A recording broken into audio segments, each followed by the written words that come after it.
What's been the focus for the past couple of days? Yeah, like our individual and collective effort. Um, our defense hasn't been anywhere near where we want it to be in the last couple games. And the way we play, if one guy isn't doing his job, it impacts the next guy. So then all of a sudden it looks like we're not a very good defensive team. So if we're all back on the same page and working cohesively, we'll be pretty good. Is that just a mindset thing, or are you able to practice something different to fix it?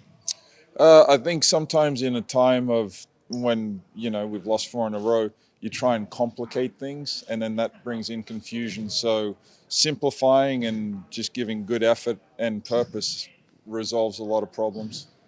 You're getting a lot of baskets scored on you. You're driving to the basket. Mm-hmm. It just seems like the ocean opens up. What's Yeah. the reason for that? Yeah, after the game the other night, I commented on that. Like Melbourne United, their offense, it's like an accordion where they're trying to get you to expand out. And that's what we did. We followed our man to 27, 28 feet as opposed to just being in the gaps. So, just the concentration, attention to detail. Maybe I'm playing guys for too long of stretches. Bit hard not to run out to play when it's a Chris Goldie who can hit it from half court. It's a normal shot. Yeah, definitely, and that's where the scouting and the personnel come into it all. But look, the game. It's amazing when you're making baskets and you can get back and be set.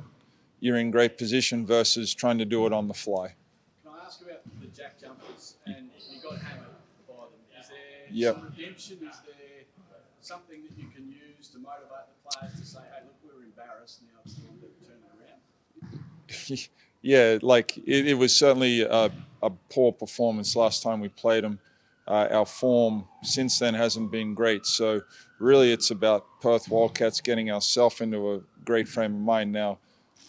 Do the jack jumpers motivate us in that way? Like it was a bad performance. I would hope that we all come motivated to give a better showing than the last time we played them. You spoke about communication out there. How do you get communication from what seems like an introverted team? That's really on me and what I demand versus just giving it lip service, and that's where you come back to like what's important. And if communicating is important, when they're not communicating, I gotta be militant and say that's not what I'm looking for. That's not good enough. So if you want to change your behavior, you got to demand that. What do you put the rebounding issue? You haven't won the rebounding battle at all in any of your games. Yeah. How do you fix that? Like it all goes hand in hand. Like if we're scrambling and we got mismatches and all of that type of stuff, then guys are not in the best positions. So the more we can negate the chaos and the scrambling, the better rebounding positions we're going to be in. The matchups, we won't be cross matched with small guys on big guys and so forth. Have you demanded more of specific individuals from a rebounding perspective, or is it a five blokes in the court who all have to be able to fix it? Oh, like rebounding is always a team effort. Even when you have a great rebounder on the team, the other four guys have to do their job. Where for us, it's going to be more collective. Obviously guys like Tayshaun, Brady, LT, they can have a great impact because, they're physically gifted in that area as well. You're obviously not going to give away your tactics and all that sort of stuff, but from a starting five perspective, so Brady come out and Jesse go in. Yep. Is that likely to be the starting five again, or is it Luke who might go in, or Luke who might go in, or anyone else who might go in? How are you viewing your starting group?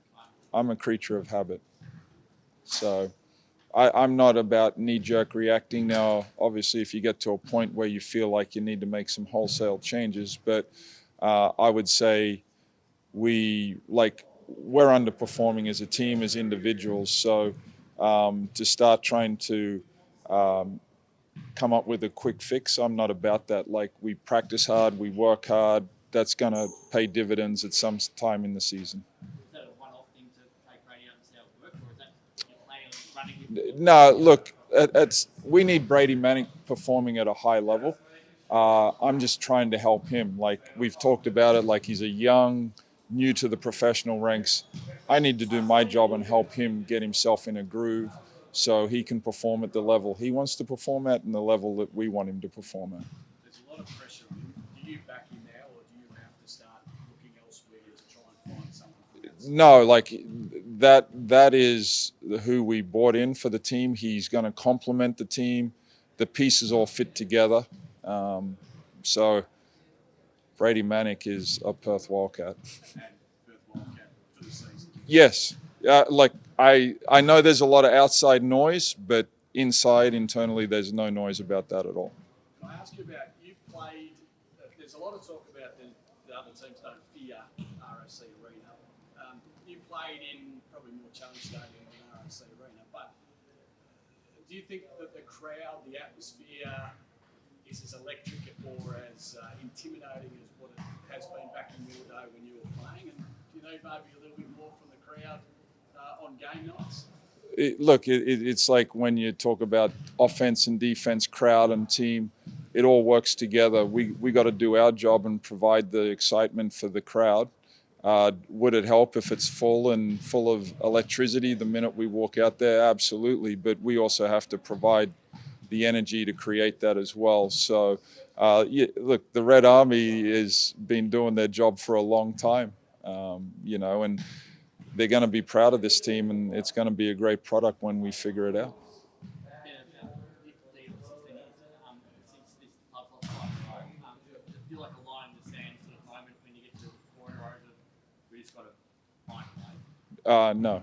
Like, everyone is disappointed with the way that we're playing, but if you're emotional about it, or if you start to deviate from what you truly believe is success, that's when indecision and indecisiveness comes into it. And for being a coach in your first year as a head coach officially, do you feel any pressure right now? I mean, this is a big franchise. It's not a club from, Perth Wildcats is considered the ultimate. For sure. Do you feel the pressure of being Perth Wildcats coach? No, before I even coached my first game for the club, that was what was attractive to me. And you really find out about a person when they're in this type of situation. In my life, I've been in these types of situations. I have not been in this situation as a head coach, but in life, I've been in these situations. My approach will always be the same. It's worked out pretty good so far.